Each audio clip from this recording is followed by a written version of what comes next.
हाँ, तो parts of speech पढ़ेंगे। पार्ट्स ऑफ स्पीच क्या होते हैं? तो पढ़ते हैं, words are divided into 8 classes according to their use and meaning in a sentence which are known as parts of speech.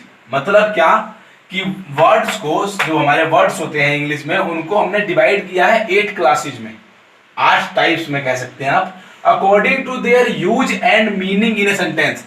किसके अकॉर्डिंग, किसके अनुसार? उनके यूज और उनकी मीनिंग के अनुसार, उनका जो प्रयोग होता है सेंटेंस में, उनका जो मीनिंग निकलती है, उसके अनुसार हमने इनको 8 क्लासेस में बांटा है, जिसको कि हम पार्ट्स ऑफ स्पीच कहते हैं। अब देखो कौन कौन सी है वो 8 क्लासेस। तो एक है noun, second pronoun, adjective, verb, adverb, preposition, conjunction और इंटरजेक्शन। ये 8 टाइप्स की आपकी पार्ट्स ऑफ स्पीच होती है, मतलब 8 पार्ट्स ऑफ स्पीच होती है।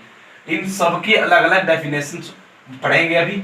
इन सब का अलग अलग यूज होता है सेंटेंस में। अब देखो जरा, एक नॉर्मल सेंटेंस लिखते हैं, तो कोई भी सेंटेंस लिखेंगे ना इंग्लिश में, तो उसमें यही सब आते हैं और कुछ नहीं आता। जैसे मैं कहता हूं, ही इज माई अंकल, ठीक, एंड डज, या फिर ही, ऐसे ऐसे नहीं, ऐसे लिखो कि, ऐसे लिखते हैं, Ram is my uncle, Ram is my uncle and he does his work, honestly, ठीक। अब देखो जरा क्या क्या हुआ ये, तो जरा देखो,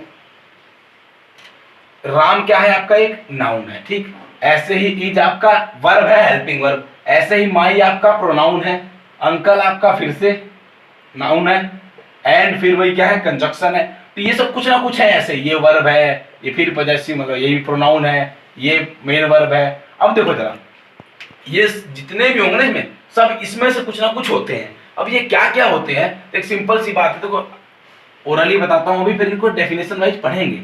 नाउन क्या होते हैं? तो नेम ऑफ पर्सन, प्लेस और थिंग पढ़ा होगा आपने, नहीं पढ़ा तो अभी डिटेल में पढ़ेंगे।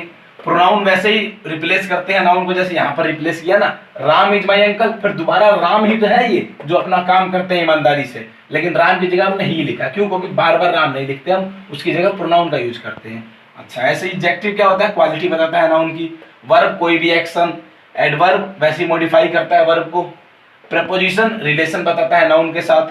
कंजक्शन दो वर्ड्स को जोड़ने, दो सेंटेंस को जोड़ने के लिए, दो वर्ड्स को भी जोड़ने के लिए, जैसे कि ये दो सेंटेंस को जोड़ रहा है, एंड इस वाले और इस वाले को, दो वर्ड्स को भी जोड़ सकता है, जैसे I like mango and Apple, तो वहां पे दो वर्ड्स को जोड़ेगा एंड।